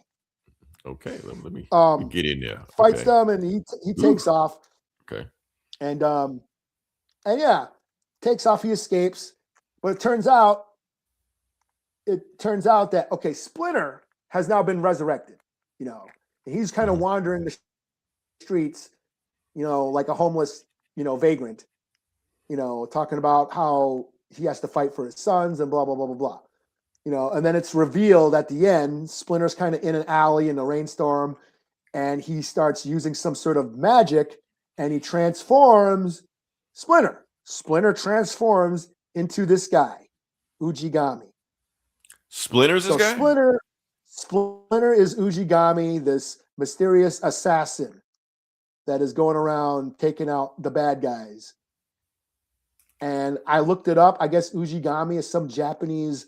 I was about to say, I was going to bet you how much you want to bet that Ujigami is some Japanese lore. Yeah, and he is some sort of protector. So that's where it ends. And I'm like, cool. So Ujigami is not the villain of the story. He's actually he's the assassin killing gangsters. You know, some mysterious assassin. And the Turtles were trying to investigate what the hell's going on. This gang war in Chinatown. And So yeah, I'll give this this is my book of the week, 4.5 out of 5. I'm digging the story and the art. Freddie Williams, his art, you know, he's done all those crossover like the Batman, you know, Batman Ninja Turtles, you know, the Godzilla Power Rangers. Like he does awesome art. And he's on this book, and this was dope. So book of the week, 4.5 out of 5. Dope shit. Hey, the storyline sounds interesting. So yeah. Yeah. Because I'm pretty sure something's going to happen with that. So. Yeah, Splinter is back, and he can transform into this dog monster. Yeah, cool shit. 4 out of 5, 4.5 out of 5. Okay, hold on. Let me get I'm gonna run to the, use the John. You take over real quick. I'll take over. Okay, I'll finish doing what I'm supposed to be doing. All right. So next book I'm going to do is another DCKO death battle, which we're going to do is going to be Aquaman versus Hawkman. Now, the difference about this one is that they didn't do like a standalone story where it's like an completely issue. This is Aquaman number 12. It's in that storyline.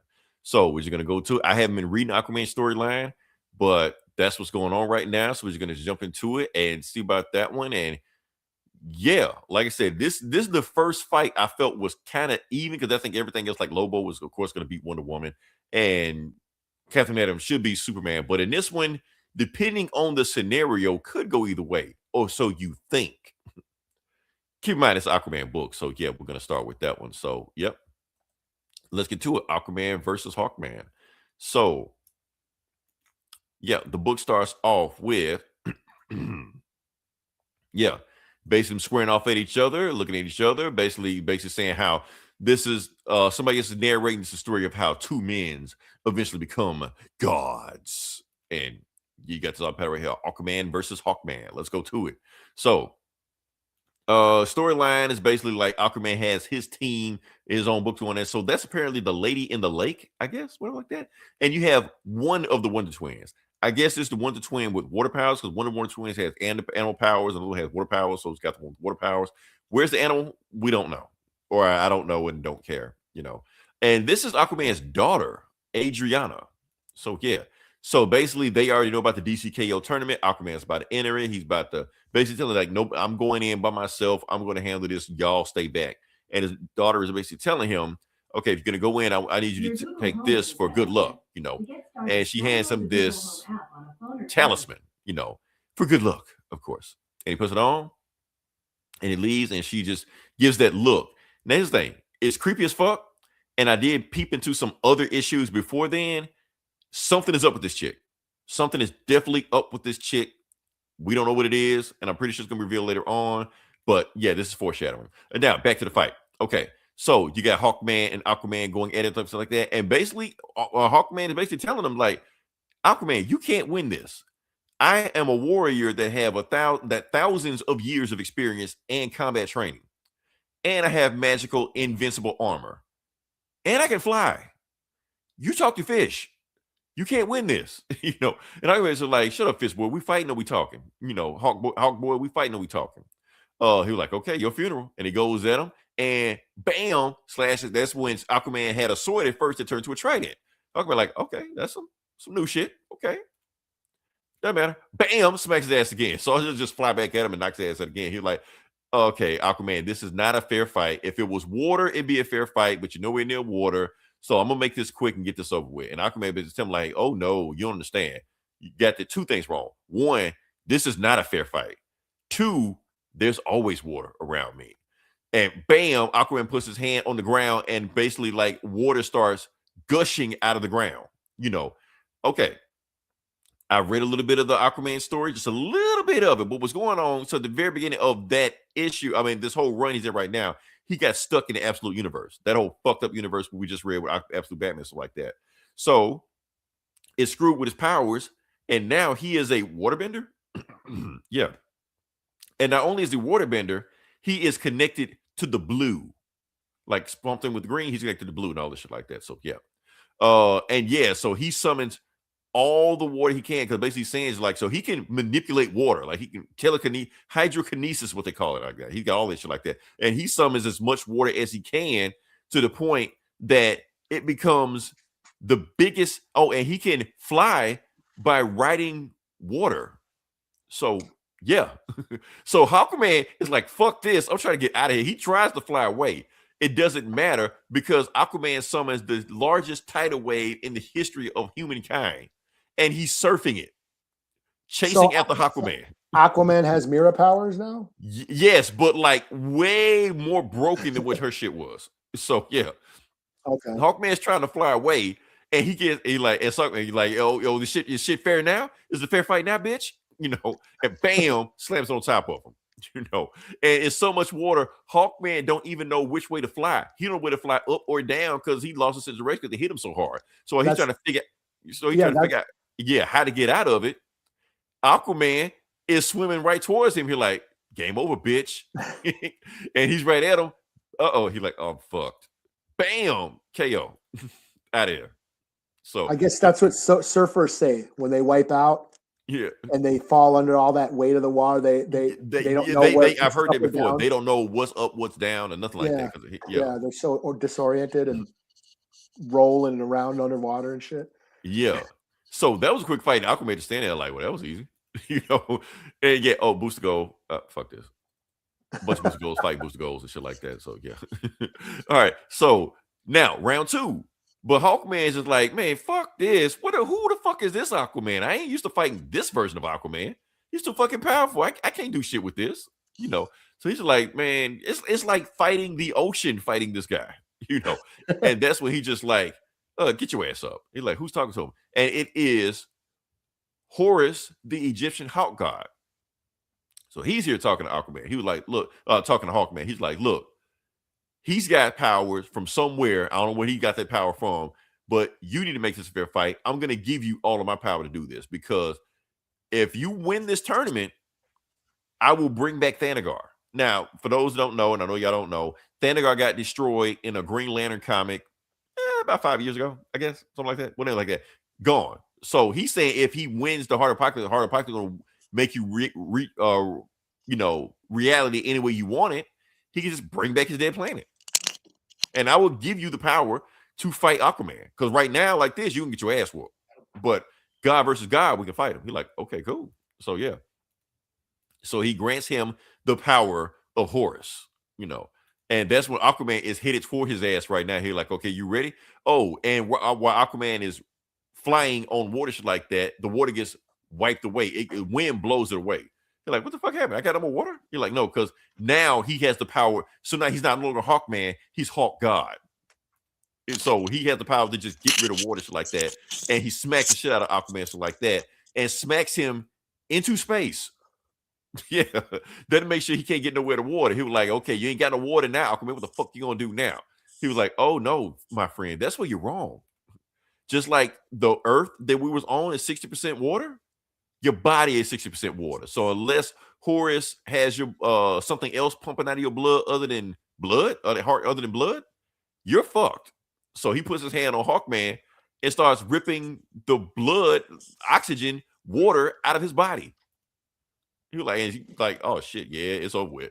So yeah, so Hawkman is falling to the ground, and Aquaman is beating the shit out of him while he's falling. Yeah. Bam, fight's over. So, and then Aquaman just gets up and walks out here like, I am the Dark Tide. While Hawkman's just sitting there, fucked up, KO, 2-0, full sweep, over. Yeah. I think that's it. Yeah, that was it. So. And it's Justin Timberlake, Aquaman. Yeah, not no longer just Momoa. Yeah. So, there we go. Yeah. So, craziest fight. Yeah, I didn't. Here's the thing.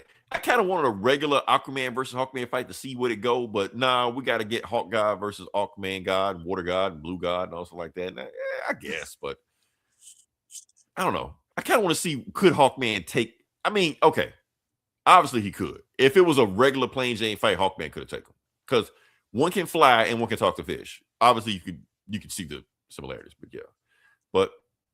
I like this one better than the Lobo fight because this one you can put in your parlays. So yeah. All right. So I'm gonna still give it a 4 out of 5 because it's a strong story, but just a different type of story. But that's all. Yeah. So what you got next? I got The Darkness, number 1.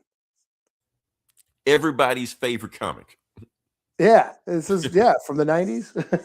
Yes, I had no idea. Like we mentioned Darkness one time on this podcast, and our numbers went crazy because everybody wanted to just talk about just the Darkness, and that was it. People were showing up with Darkness tattoos and shit. Like, where the fuck this come from?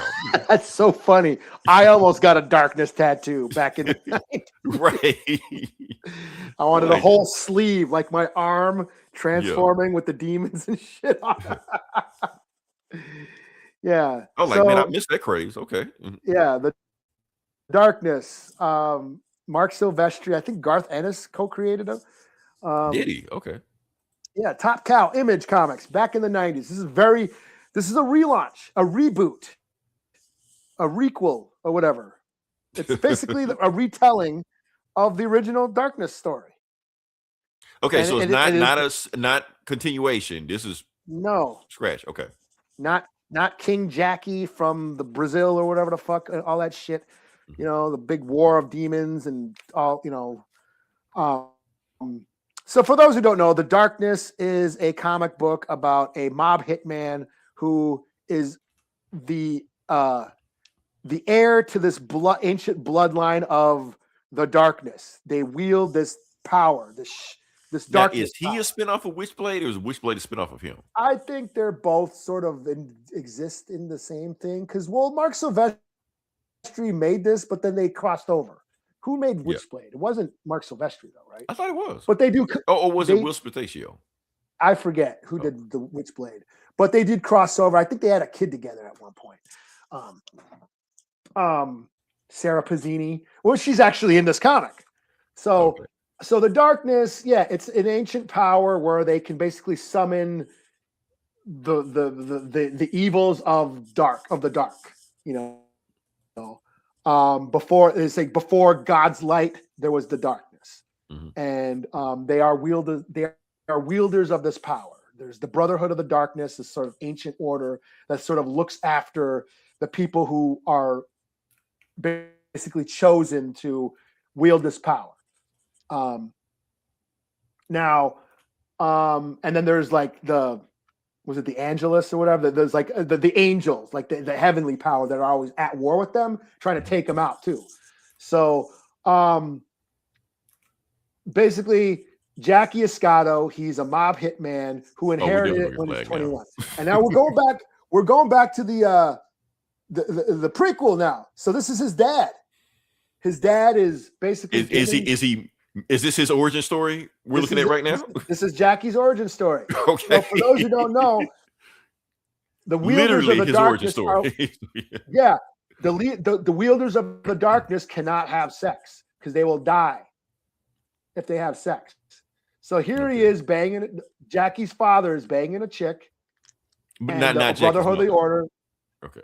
And that's Sonatine, the leader of the Brotherhood of the Darkness or whatever, coming in. What the fuck are you doing? Because I'm creating a better man than me. And you can see he's melting right away because he's having sex. He's not supposed to because he could die. He basically impregnates the woman, And then he dies. He withers up and dies. You know, and so this woman has, you know, gives birth to this child. It's Jackie. He's like raised. Yeah, there he's withered and died. He's raised in an orphan, and you know, then gets adopted by these gangsters and becomes part of the crime family and becomes a hitman. And when they're 21, when he's the age of 21, that's when he inherits the power at age 21. And they kind of all, like the Brotherhood of Darkness, they're all expecting it. But meanwhile, Jackie grows up in the orphanage. He's got this friend named Jennifer who becomes a bartender later on. They're friends all their lives. It's kind of going through his early life, and then he becomes a hitman, working for the mob, doing hits for the mob. You know, there's a Russian.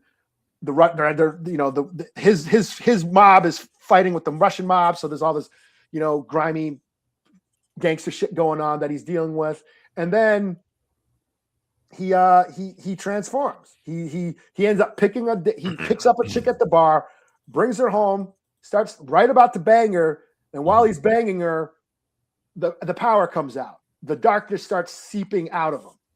And the darkness takes form as these shadow demon monster things that have powers of their own, you know. And so he's banging this chick, and the Brotherhood of Darkness shows up, the angels show up, and they all start fighting in his apartment because they're all trying to stop him. Right. The Brotherhood of Darkness are trying to get him, like, hey, this is the new wielder of the darkness. We need him. And then the angels are coming in, like, we got to kill this motherfucker because he's the new darkness. And it's all happening in an apartment with, you know, the naked chick going, oh my God. Very 90s. Yes, this is very much a 90s. Right. Sticking to the nature of the 90s. Yeah, sex and big guns, big tits. That's the 90s comic books. You know, so if you're a millennial prude, this might offend y'all. Oh my God, the darkness, right? Yeah, oh my God, a hot chick. Oh, that's what happens when men write things. Right. So yeah, if you can't stand big tits, this book ain't for you. They wouldn't survive the 90s, Eli.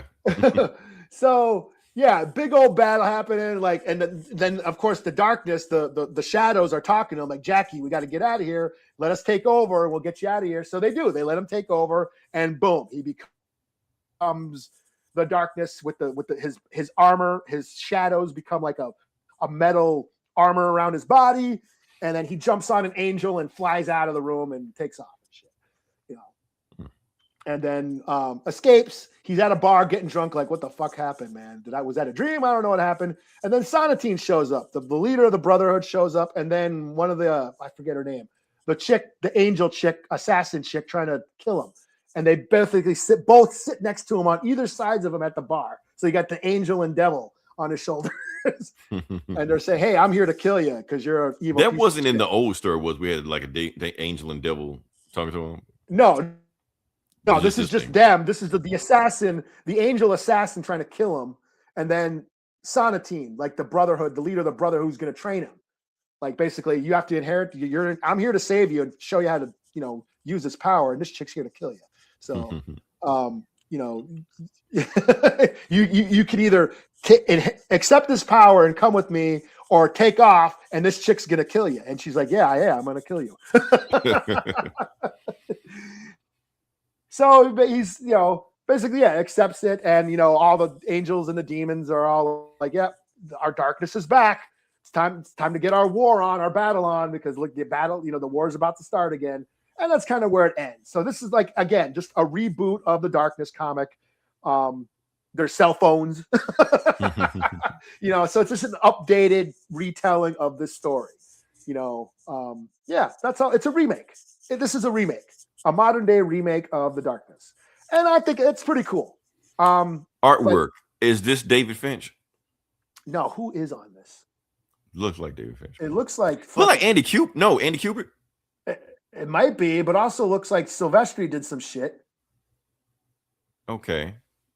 I'm gonna say Andy Kubrick. Can you look at? Go ahead. Let's make a bet. I am. That's Andy Kubrick right there. At it all day. It says artists. Well, writers: Mark Silvestri, Ed Beans, John Livesay, and Matt Banning. Oh wait, let's see. Arif Prianto, Sal Regla. Oh, that's who wrote and then with variant covers by Mark Silvestri, Arif, all those same guys, and David Mack. David Mack did a cover. Look at that shit. I wish I could show you. So basically, I was wrong. I lost the bet. So yeah. And would you say his name was Andy Kubert? What? Come on, one of the Kuberts. Oh. No, they didn't do any of those. Not even Adam the variants. Kubert. Yeah. Okay. Damn, I'm off. Yeah. Co-creator. First issue with art by Ed Beans, ongoing by Raymond Gay, who does he's worked on the Gunslinger Spawn. That does like Ed Beans art. So okay, I get it. Yeah, but yeah, that's the cover is Silvestri. That's total straight up Silvestri, and a new design for the mask. Mask looks like he's got teeth now. Okay. So yeah, I'm into it. I thought this was a lot of fun. I was a fan of the Darkness comics. It was just dumb, stupid, totally 90s. Sex and violence, kind of shit you weren't getting to see in Marvel. Writing was a little subpar because they were Garth Ennis also created this, helped write some of these too. So it's basically an anti-hero. He's a mob hitman with a heart, with a heart of gold. With a conscience and honor, and then has this evil power that he uses for good, and kind of goes rogue, kind of like Hellboy. Hellboy was a demon that refused to fight for hell, kind of like that. Or Spawn. Spawn was the same way. Spawn was Spawn is a demon. Al Simmons went to hell, made a deal, and then said, fuck hell, I'm going to do my own thing. It's the same shit, So, yeah, I'll give this a 4 out of 5. This was fun. I enjoyed this. I don't know how long it's going to, stay cool or stay, you know what I mean? I'm ready for a Darkness resurgence. Let's have it. Yeah. I enjoyed it. It was like an extra long issue. I think it was over 30 pages. But yeah, it's a retelling of the Darkness comic. So if you're not familiar with it, only heard about it, this would be a cool jumping on point if you want to get into the Darkness and don't feel like going back and reading the 90s shit. This would be cool to get into. And Sarah Pizzini's in it. Like, while all this shit's going on, Sarah Pizzini, the Witchblade, is investigating this mob shit. Interesting. Okay. So yeah, we're gonna have Witchblade and Darkness crossover again. So yeah, I thought this was cool. 4 out of 5. I had fun with it. It is very much 90s. You got to know what you're getting into, and yeah. So. Hey, 90s is back, cool baby. Shit. It's like everything's retro. So yeah. Anything else you got, or? No, that's it. I read Ultimate Spidey. Okay. That was fine. It's just one more issue before the finale.